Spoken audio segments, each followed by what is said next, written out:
Toutes les classes présentes aujourd'hui à Corté ont multiplié ces derniers mois les visites autour du thème de l'eau, une action pédagogique d'envergure dont le credo était encore martelé ce matin.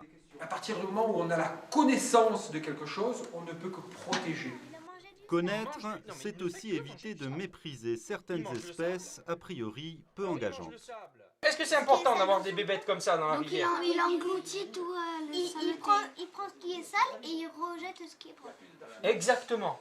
L'un des objectifs affichés du projet Remé est de montrer aux jeunes l'intérêt pour eux des questions environnementales que maîtrisaient très bien leurs aïeux.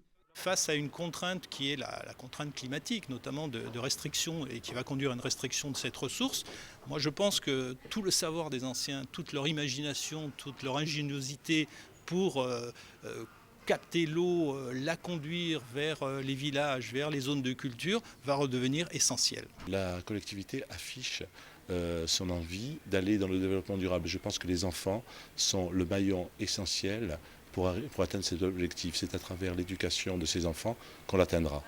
Directement associée au programme Remède Héritage, l'association Arinashita fêtait aujourd'hui ses 35 ans, 35 années d'action plus que de palabres, et les idées ne manquent pas.